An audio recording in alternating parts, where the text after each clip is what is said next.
In Southern California, a young woman is driving around the mountains when suddenly small rocks start falling and crack the car's windshield. Then a whole rock slide happens, causing a huge amount of stone and dirt to hit the vehicle and push it off the edge of the road. The car tumbles and spins down the hill until it falls off an edge again, but thankfully the girl survives when the car gets stuck. However, when she looks out, she discovers the car is barely hanging on some rocks. Meanwhile, Ray and other members of the Los Angeles Fire Department are flying in a helicopter to search for the girl while being interviewed by a journalist about their job. When they finally see the car, they call the girl's phone to tell her to stay calm, but she still screams when the car shakes a little. Ray carefully flies down, tilting the helicopter to fit it through the gap. Then a rescuer goes down on a rope to secure the car, which he must do in under 5 minutes or the engine will fail. As soon as the guy gets closer, the girl tries to reach out, causing the car to shake again. The car is soon secured, but unfortunately it slips and traps the rescuer. The helicopter starts shaking too and the engine won't last much longer, so Ray decides to go down as well. As the chopper begins expelling black smoke, Ray reaches the car and tears off the door before taking the girl out. Then the pilot cuts the rope holding the car, making the car fall and crash but also freeing the rescuer while Ray safely holds the girl. Later in the California Institute of Technology, Dr. Hayes is giving a lecture on the history of massive earthquakes, which cause lots of death and destruction around the world. Hayes also mentions the San Andreas Fault, which is a meeting place of tectonic plates that runs through California. He has no doubts that such a formation will cause a massive earthquake sooner or later. Afterward, Hayes goes to his office, where Dr. Park shares news of mini quakes detected close to the Hoover Dam and they decide to check them out. When Ray gets home, his daughter Blake calls him to ask him for a few things she left at his house that she wants to take to college. He suddenly ends the conversation because he's opened the mail and found the divorce papers, which leaves him very upset. Then Ray goes to Blake's room to grab the things and finds some family pictures, which include Blake's dead sister. At the Hoover Dam in Nevada, Park and Hayes are measuring seismic activity with a new device and are shocked to see the pulse rate suddenly make a big jump right before an earthquake hits the area. On top of the dam, Hayes rushes to tell people to run away, but Park is inside and has to try to climb the stairs as the dam starts to crumble down and rock slides ensue. People run away in panic while the structure breaks and the water begins coming out, causing even more damage. Park hurries up and manages to come out, but at that moment he sees a girl with a hurt leg and stops to pick her up. Then he begins running as fast as possible while the ground collapses right behind him. Suddenly Park trips and he throws the girl at Hayes before falling, only to discover his foot has been stabbed by a metal rod and he's stuck. Hayes wants to help him, but Park tells him to stay with the girl as the dam finally collapses and a huge burst of water kills him. Back to Ray, he receives a text from his boss telling him about the earthquake and asking him to come in. First, Ray stops to drop his daughter's things and meets with his ex-wife Emma and her boyfriend Daniel. Emma informs him she's moving in together with Daniel, which makes Ray very upset and he awkwardly escapes by going to work. A few hours later, Blake goes with Daniel to his workplace, and while waiting in the lobby, she befriends Ben and his little brother Ollie. Meanwhile, Hayes is being interviewed by the same reporter who talked to Ray and explains that before Park died, they confirmed their new device could predict earthquakes. They're suddenly interrupted by Hayes' students, who have news on the activity along the San Andreas Fault. Using this information, Hayes does some calculations and traces the boundary of the fault and the dam on a map, concluding that the whole San Andreas Fault will go off soon. In downtown Los Angeles, Emma is having lunch with Daniel's sister, who asks very rude questions about the death of Emma's other daughter. They're interrupted when Emma gets a call from Ray, who apologizes for his attitude. Suddenly the restaurant tables start wobbling and soon the entire building shakes as it gets hit by an earthquake. When Ray looks through the chopper's window, he discovers the highway is crumbling down because of an earthquake as well. He asks Emma where she is and tells him to go to the roof so he can pick her up in a few minutes. In Hayes' office, the group rushes to hide under the tables and their device says this earthquake is 100 times stronger. The whole San Andreas Fault is being activated and is heading towards San Francisco. Back to Blake, she gets in the car with Daniel ready to leave, when suddenly they're reached by the earthquake too. Daniel urges his driver to get them out of there and the car takes off as fast as possible as the entire parking lot begins collapsing and other people run around in panic. A hole opens in the ground and the car ends up going down, crashing against a wall and getting trapped by the debris. The car's roof is pushed down by a beam and instantly kills the driver, whose seat gets bent and traps Blake's legs. Daniel tries to take her out to no avail, so he says he'll go looking for help. On the first floor, Daniel finds a security guard and asks for help, but the guard is crushed by the falling ceiling. Terrified, Daniel decides to leave with the rest of the people, but Ben and Ollie overheard him talk to the guard and decide to go find Blake. At the same time, Ray continues to fly to Los Angeles and sees the Hollywood sign going down. Fire and smoke are coming from various spots in the city, and the skyscrapers are starting to go down too.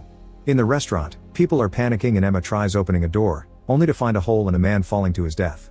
The restaurant's oven explodes and the chef catches on fire while Emma tells everyone they need to reach a roof. She finds the exit stairs and starts rushing up, but the people try to escape by going down instead. On the roof, the floor starts to collapse and Emma falls through all the debris until she painfully lands on a lower floor, which leaves her bloody and dizzy. Refusing to give up, she starts climbing to the top of the rubble, where she's finally found by Ray. When he tries to fly closer, something explodes and starts a fire on the roof, so Emma moves away from it and Ray hovers with the helicopter to drop a rope with a rescue basket for her. Emma runs and dodges a few holes to jump at the last second, managing to cling to the basket right before another building collapses and brings down this one in the process.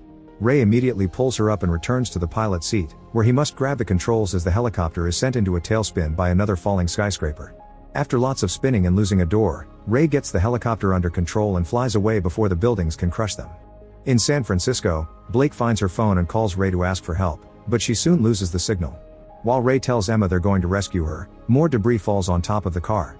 At that moment Ben and Ollie find Blake and try to use a metal beam to get her out, but this only makes more rubble fall. Then Ben checks the trunk and finds a tire jack which he uses to lift the fallen beam, however it only raises half a foot. Thinking fast, Ben stabs the car's tires to flatten them and get more room, getting Blake out right before the beam crushes the car. Meanwhile in Hayes' office, the group analyzes the data from the monitoring systems and concludes this isn't over. Hayes asks the reporter for help to warn people, so they run to the media center and team up with more students to hack into news broadcasts. The reporter introduces Hayes, who informs the whole country that more earthquakes are coming. He predicts a 9.5 earthquake or perhaps greater, and although it's happening in California, it'll be felt even on the East Coast. He advises people in San Francisco to leave as fast as possible. Back to Blake's group, the building starts to crumble so they run outside, where people are running everywhere. After lots of running, the shaking finally stops and the group goes looking for an electronics shop because Ray taught Blake to find an old model phone when the electricity isn't working. When they get one, Blake calls Ray and shares that Daniel abandoned her, which makes Emma furious. Ray tells Blake to get to higher ground at Coit Tower, promising to meet her there. After the call ends, Ben calls his own parents and Emma calls Daniel, only to get the voicemail and leave a threatening message for what he did. On the streets, Daniel is walking away with other survivors when suddenly the aftershocks make another building fall. The crowd panics and runs in all directions while Daniel pushes people out of his way, causing a man to be blown away by a wave of dust. When the helicopter approaches a destroyed Bakersfield, an engine suddenly blows up. Ray knows they're going to crash, so he starts pulling some crazy moves, descending and going up over and over to try to land. Unfortunately the propeller hits a lamppost and the helicopter goes down, crashing right into a storefront. Thankfully Ray and Emma are fine, and they watch how people use this time of crisis to loot the mall and shoot each other like maniacs. They sneak around the parking lot until they find a truck with its door open and Ray begins to hotwire it, only for a thief to suddenly threaten him with a gun. With no hesitation, Ray disarms him and punches him, then he leaves with Emma in the truck. Moments later on the highway, they see an elderly couple with a broken car waving their arms to make them stop. Ray ignores them and keeps going, only to suddenly hit the brakes when Emma sees a giant gap in the middle of the road caused by San Andreas. The duo goes back to the elderly couple and Ray notices the man's aviation hat, so the couple takes them to a nearby airport hangar. As thanks, they give the elderly couple the truck while they get on a plane. Before taking off, Ray admits he became emotionally distant because he didn't know how to deal with their daughter's death and he blames himself for it because it had been his idea to go rafting that day. Ray apologizes for how he destroyed their marriage, and Emma assures him nobody could have saved their girl so he shouldn't feel guilty. In San Francisco, Blake's group is walking with the crowd that is being guided by a guard to evacuate. Suddenly Blake sees an abandoned fire truck and pulls out an armored box of emergency supplies, which includes a radio and food rations. Ben notices the Coit Tower is surrounded by flames and smoke, so Ollie reads in his tourist book that the next highest point is Nob Hill and the trio begins heading there, which is in the opposite direction of the evacuation. Moments later the plane arrives at San Francisco, but the airport is also on fire so Ray sets the plane on autopilot and announces they'll have to parachute out. Emma is hesitant, so Ray straps her to his parachute and they jump together, falling for several minutes before landing safely in the middle of a baseball diamond. At that moment, another earthquake hits the area. Hayes and his team hide under the tables again, noticing the building is shaking harder this time.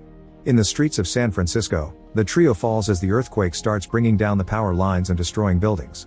The group tries to run away, but Ben falls and a shard of glass stabs his thigh. At that moment Ollie has a breakdown and Blake tries her best to comfort him. The rest of the city continues to fall apart as buildings and even the bridge collapse. The sea is also starting to wobble. As soon as Ray and Emma come out, Ray rushes to tell people to hide behind the stadium because it's out of the way of collapsing buildings. There's an injured woman who can't walk, so Ray picks her up and takes her to the stadium, where everyone huddles against the wall just in time before they can be hit by falling structures. After making sure everyone is fine, Ray and Emma realize there is too much destruction to walk or drive, so they'll have to take a boat.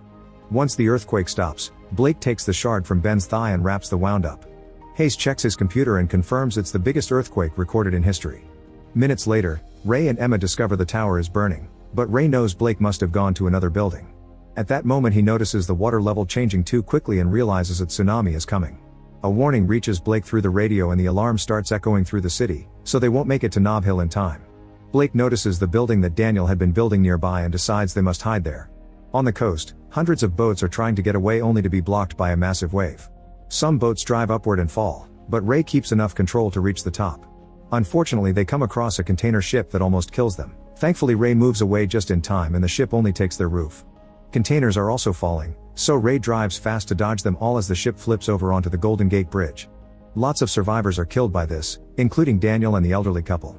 The tsunami soon brings down the rest of the bridge and floods San Francisco, destroying what the earthquake couldn't. Meanwhile Blake's group is rushing upstairs and stops at the highest floor possible because the steps are blocked. Unfortunately it isn't high enough and they see the tsunami coming for them, so they run to hide behind the pillars. The water breaks through the window and floods the building, which starts to fall but is blocked by another skyscraper. The leaning causes some water to leak out and the trio holds onto the furniture not to fall out too. Soon Ray and Emma reach the area with the boat and notice the state of utter destruction. Knowing Blake learned from Ray's teachings, they head toward the tall buildings to look for her. Back to Blake and the brothers, they notice the stairs have been cleared so they go to a higher floor. While Blake checks Ben's leg, he offers a big compliment and they kiss. At that moment Ollie notices the boat going in the opposite direction. He and Blake start hitting the window to get their attention, but Emma and Ray can't hear them. Then Blake remembers Ollie has a laser pointer, so she shines it at the boat's control panel and the adults finally see them. Suddenly another wave hits the area and breaks the windows, flooding yet another floor too. Ben and Ollie swim toward the stairs to escape, but unfortunately Blake gets caught in the water and can't reach the brothers because of a glass door. The building is sinking, and the water levels are quickly rising. Ray leaves the boat in Emma's hands and kisses her before jumping into the water to swim into the building. Once inside, Ray sees Emma on the other side of the glass door and tells her to wait while he tries to move the debris. On the upper floor, Ben tells Ollie to wait safely while he goes back for Blake, but at that moment the building starts shaking again and water reaches their area as well. This water takes the last few inches Blake had to breathe, and she soon passes out. A desperate Ray makes a final effort to move the debris and finally makes his way through to reach his daughter, taking her with him as he swims upstairs to meet with the brothers. The building continues to sink as Blake tries to give Blake CPR and Ben tries to break the windows, but he isn't strong enough. Outside, Emma sees this and drives the boat back to then approach the building at a very high speed, smashing her way inside. The group immediately gets on the boat and drives away, moving out of the way right before the buildings collapse behind them. Ray continues to try to resuscitate Blake and eventually gives up, but seeing Emma cry inspires him to keep trying, refusing to lose another daughter. Suddenly Blake wakes up, dizzy but alive, and everyone hugs in relief. Sometime later, the National Guard and UN relief teams arrive at the area to help the survivors. Signs, letters, and pictures are hung on a fence as a last goodbye to those who didn't make it. Ray and his family watch what is left of the city, and he announces now it's time to rebuild. Make sure to subscribe and turn on notifications so you can watch more videos like this. Thanks for watching.